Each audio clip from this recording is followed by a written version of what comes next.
지금 신임 검찰총장 후보가 나왔는데 재산이 100억이 넘어요. 네. 관련된 논점에 대해서 먼저 기사 정리 좀 해보겠습니다. 네, 심우정 검찰총장 후보자가 신고한 재산이 108억 정도 되는데 뭐 대부분 배우자 거고요. 그런데 20대 자녀 재산을 들여다보니 좀 이상한 부분이 있습니다.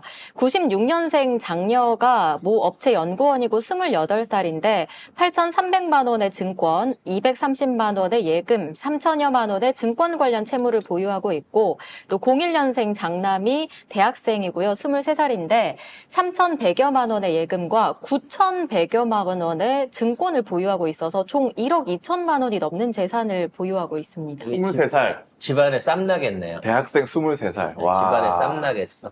장녀는 1억도 안 챙겨주고 빚이 3천이니까 까면 한 5, 6천 실금액 되거든요. 어린 놈의 막내 아들 놈의 시기는 1억이 2천. 넘게 실제 돈으로 챙겨주고 장남의 경우 5천여만 원의 매입금을 토대로 9천여만 원의 평가 금액으로 수익을 내고 있는 것으로. 그러니까 똑같이 딸 명의로 아들 명의로 증권 사주면서 아들은 테슬라 사주고 야. 딸은 SK 하이닉스 같은 거 사준 거지. 검찰총장 테마 주겠네요. 이게 뭐 이 두 자녀들이 보유한 주식이 2차 전지 테마 분야고, 그 다음에 미국은 엔비디아, 애플, AMD. 이해가 가네요. 2차 전지 테마주였으면 1년 전에 3억이었습니다. 그렇잖아요. 지금 2차 전지가 거의 3분의 1 토막 났거든요.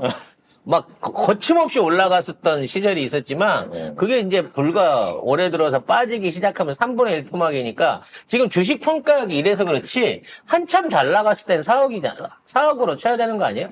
조국 장관은 그때 그렇게 계산했잖아.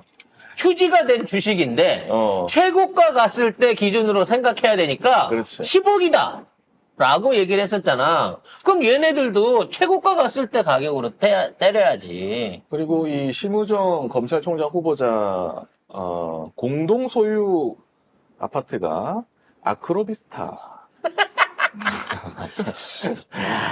아크로비스타가 좀 터가 안 좋은가 봐. 터가 겁나 좋은 거지. 터가 좋으니까 대한민국의 공직자들, 대통령실에 있는 사람들, 최고위원들 다 거기 살잖아. 진짜.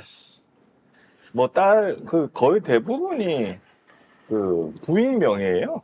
그렇죠. 배우자 재산이 맞네. 김충경 동아연필 회장한테 상속받은 부동산이 많고, 토지, 건물, 이런 거 소유하고 있고, 이분, 심우정 검찰총장 후보자는 이거 아파트 그 절반, 아크로비스타 10억, 3,050만 원 빼면은 14억밖에 없어요. 14억 밖에야? 1억 4천도 없는 시기가? 근데 물론 부인이 부자라서 어쩔 수 없는 거 아니냐라고 얘기할 수도 있어요. 배우자 재산은 92억. 왜냐면 부인이 원래 올 때부터 키 세게 해왔다, 이런 키 다섯 개 그래, 해왔다, 그런. 이국장 부인도 키 3개 해올 수 있잖아.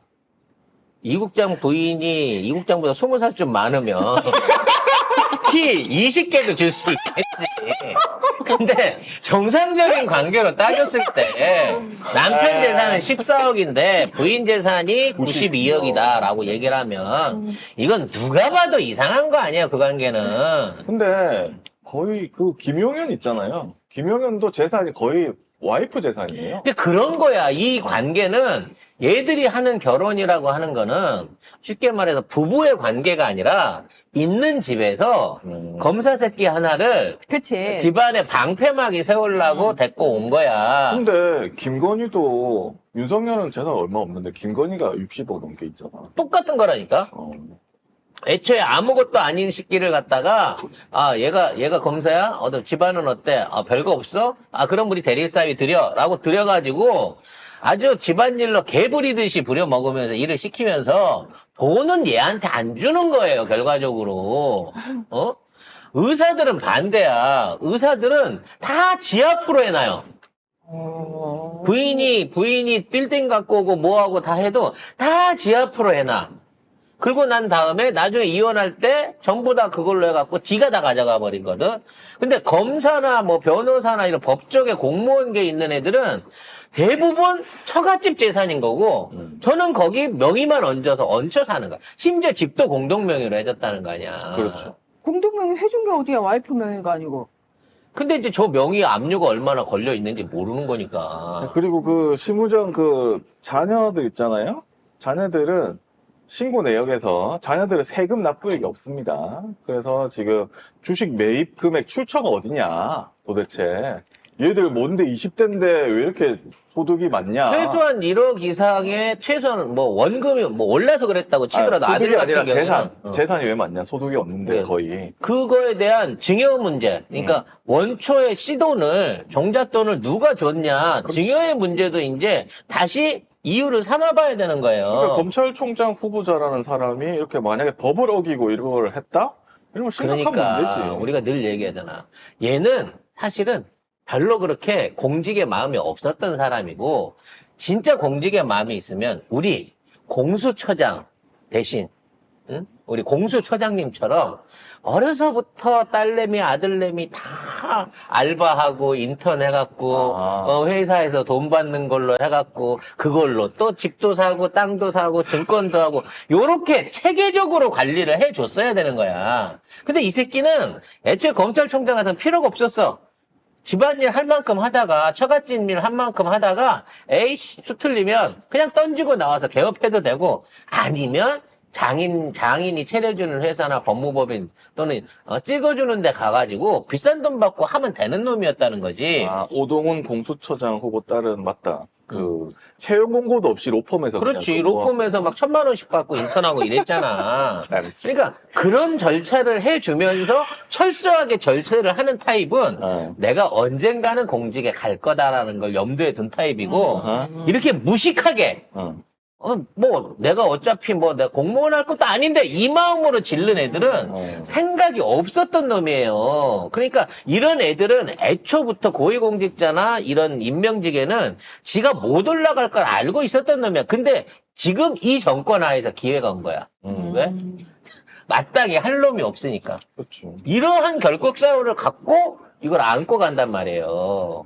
그럼 아무리 뭐 부인이 많이 줬다 뭐 했다 그러면 그럼 또 다시 부인의 상속 재산부터 부인의 재산 형성 과정에 대한 게 좀 더 세밀하게 나와야 됩니다. 98억을 다 상속받은 게 아니잖아요. 그랬으면 상속세를 50억 원 이상을 냈었어야지. 그런 거 있어요? 없을 거란 말이야. 상속을 받아서 생겼다 그러면 상속 시점에서 얼마를 받았고 그 후로 얼마가 생겼는지를 확인하는 과정이 있어야 될 거 아닙니까? 청문회에서 철저하게 따져봐야 됩니다, 이거. 그러네. 토지와 건물이 30억 원 규모인데 이게 거의 다 상속받은 부동산이고. 그래도 현찰 60억이 있잖아. 60억은 어디서 온 거야? 심지어 갖고 있는 주식도 너무 탐나. 예금과 증권이 32억, 그 다음에 26억. 증권이 26억, 예금이 32억. 증권도 다 애플, 아마존, 막 이런 거야. 어허. 그러니까 이 양반은 애초부터 돈 관리를 전문적인 이게 내가 이 양반이 뭐 주식 전문가라서 외국 주식을 내 미국 주식을 해야지 뭐 이런 식으로 한 게 아니라 애초에 재산 관리인을 통해 가지고 철저하게 3대 3대 3으로 갖고 있는 거예요. 부동산 30, 국내 주식 30, 해외 주식 30. 아마 갖고 있는 금이나 달러도 상당수 있을 거야. 왜냐면 포트폴리오를 그렇게 싸주거든. 뭐, 받아보셨나봐요, 그 포트폴리오를. 짜줬겠죠. 짜줬겠지. 많이 짜줬지. 돈이 없으니까. 아니, 그 남의 거 잘 짜주면서 본인 거는 왜 못해요? 그렇게 짜주면서 한눈탱이 때리려고. 아이고야. 요렇게 하시면 안전하시고. 거기까지 요게 얘기하지 좋아요. 말지. 막 이런 예, 거지. 역시 DNA는 그래서 좋습니다. 이걸로 따지면 이 사람의 숨겨진 재산이 최소 5, 60억은 더 있다고 봐야 되는 거예요. 그러니까 어쩌다가 검찰총장 후보가 됐는데 그것도 알고 보면 어쩌다가 건희 오빠 동창. 뭐 그래서 지금 가는 거잖아요, 결국에. 모든 거는 오빠 친구를 잘 둔 덕분이에요. 왜냐면 지금 이 검찰총장을 뽑은 이유는 얘가 능력 있거나 의욕이 있는 게 아니라 오빠 친구기 때문에 뽑힌 거라니까. 건희 오빠 친구기 때문에. 아이고. 참. 그렇기 때문에 얼마나 막 살았는지 과거가 자꾸 재조명이 되는데 사법연수원 시절에 음주운전으로 적발됐다고 합니다. 네, 1994년에 사법시험에 합격했고 그 이듬해 1995년에 음주운전으로 적발됐습니다. 그래서 벌금 70만 원이 확정됐습니다. 벌금 그 당시 벌금 70만 원이면 되게 센 거 아니에요? 취소예요. 취소 사유가 돼야 70만 원이 나옵니다. 아. 나온 근데 거라고 볼수 있죠. 사법연수생 신분으로 술을 먹고 운전을 해?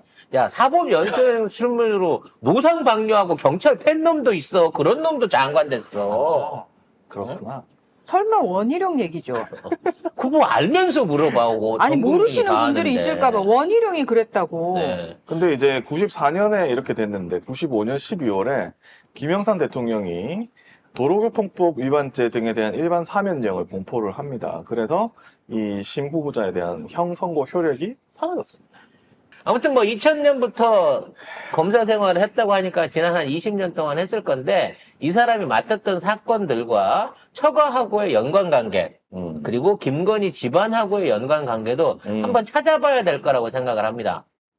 결론적으로는 김건희가 했었던 2000년이잖아. 김건희가 본격적으로 이혼하고 돌아와서 복귀한 게 2000년이고 수익 사업에 몸을 던진 게 2006년부터이기 때문에 2006년 이후에 김건희와 관련된 사건 안에 심우정이 얼마만큼 연결돼 있는지도 이제 청문회에서 낱낱이 파봐야 될 것으로 생각합니다.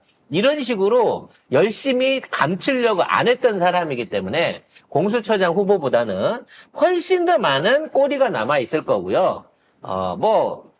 얘를 임명을 시키는 거니까 임명이야 되겠지만, 우리 그 진숙이 언니 털었듯이 그 이상으로 털면 엄청나게 많은 게 쏟아질 수 있는 노다지다. 하지만 낙마할 걱정은 없다. 왜? 결정권자인 건희의 오빠 친구니까.